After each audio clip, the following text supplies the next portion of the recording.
So I'm here today with what might be a controversial video, but it's meant to be fun.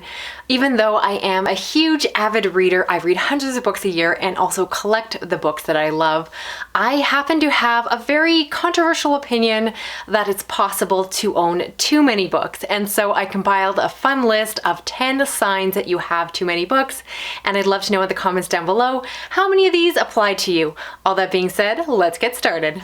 First, let's start with an obvious sign, and that's the fact that you own books that you just can't find. You are positive you bought them, you remember buying them, but when you go to look for them, you can't find them anywhere, even though you're positive you didn't get rid of them.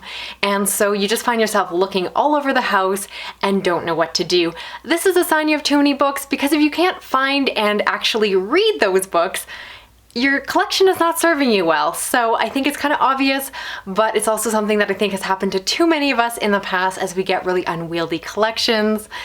And I think that we might need to do a bit of an unhaul. The next sign is actually the opposite, and that is that you find books that you don't remember buying. So obviously you did buy the book because it's in your house, or at least someone gave it to you at some point, but you have no memory of how that book came to be inside your space.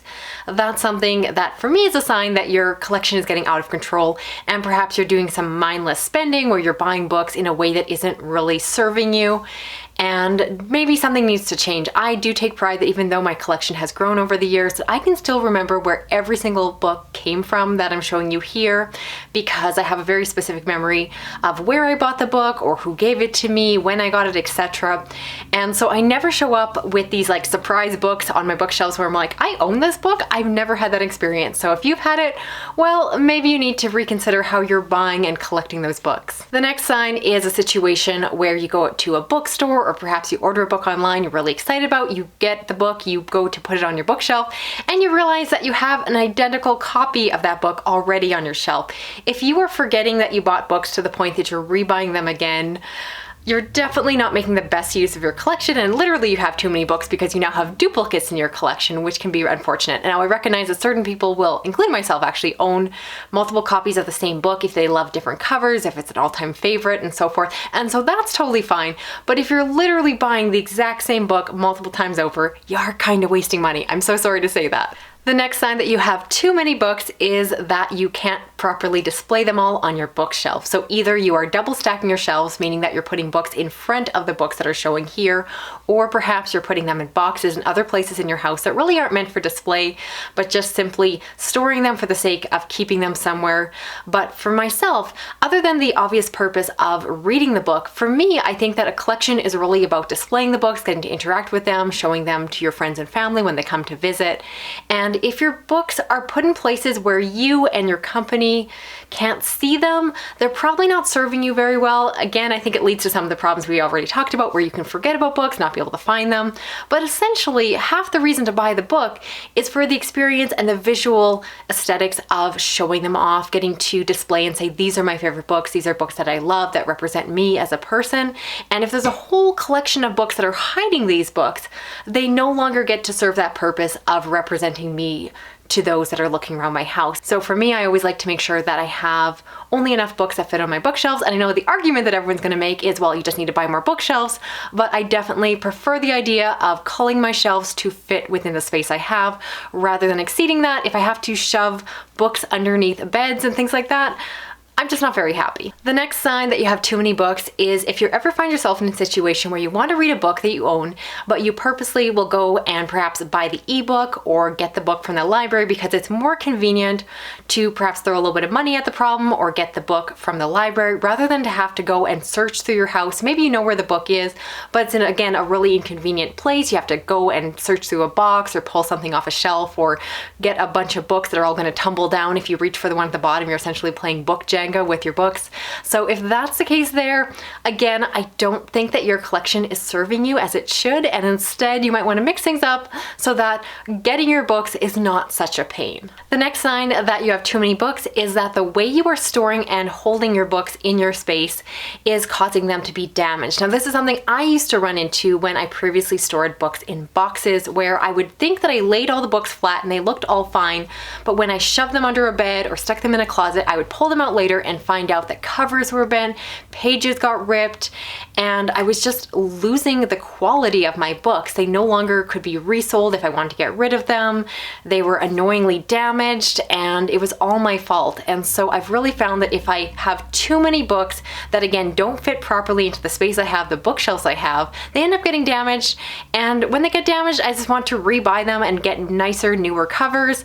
And so it's a waste of space, it's a waste of time and money, and it's just overall really disappointing. The next sign goes along with that, and perhaps it's not your books getting damaged, maybe it's you getting damaged. Now, what I mean by this is perhaps you are in a situation where you're putting books on the ground and you're tripping over them, or maybe you have, again, a bookshelf that is stacked so high that you go to bump it and everything comes falling down on your head. If you've ever been physically harmed by your books, there needs to be a helpline for that.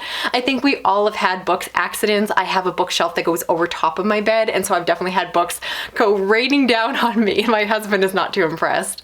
But I do try to make sure that I'm not creating hazards in my own house with my books. Again, it has happened. I am not above some of these issues. I don't want to pretend that I'm all high and mighty here, but I definitely try to avoid buying books to the extent that is going to cause me harm, because I'm very klutzy, and if there's books on the floor, if there's books up high, they're gonna cause me harm and I'm gonna fall all over them, so it's gonna happen. So what I need to do is prevent it from being a situation in the first place. And the next sign that you have too many books is that it's getting in the way of the functional use of your home and perhaps preventing you from socializing the way that you want to. So for an example, perhaps you are storing books in your oven. Not only is that a huge fire hazard, but it would also prevent you from cooking. I'm using this example because in this TV show, Sex and the City, the main character Carrie puts her sweaters in the oven because she doesn't cook. But if you're doing the same thing with books, I think we need to reevaluate what's happening. I've also heard situations where someone has books that are on their couches and in their living space, and either there's nowhere for their guests to sit, or they just feel uncomfortable or awkward about the books that are in those open spaces, and they kind of look more like clutter, even if they are your beloved objects. If they're sitting in places that they really shouldn't be, there's always the feeling that your house just looks messier than it actually is, just because things aren't kind of organized into their normal spaces. So if that is an issue for you, hopefully there is a helpline for those of you that are sticking books in your oven. I don't want you to catch your house on fire, but if you find yourself where books and your book storage is becoming a larger problem, maybe there's something we need to do to reevaluate that. The next sign that you have too many books is that you're hanging on to books that you hate. Now, this essentially means that you have read a book and you really disliked it, and every time you look at it, you just get angry. It creates a physical or emotional reaction in you. You think that was the worst book ever, and you just want to throw it across the room. You want to throw it at a wall or out the window, and yet you're still hanging on to that book. So if that's the case, you've got to cull your collection. You've got to declutter that book and make room for books that make you happy when you look at them. Because I'm always surprised when I talk to other readers that they will hang on to books that they absolutely hate. I will sometimes, for the sake of a video, hold on to a book just because I want to talk about it in a wrap-up video, something like that. But trust me, as soon as I'm done with that book for review purposes, it is out of the house as fast as possible, because while I'm not someone who worries about feng shui and kind of some of that like aesthetic ideas, I do believe that if you have something in your house that makes you very angry and upset every time you think about it or look at it, it better go right away.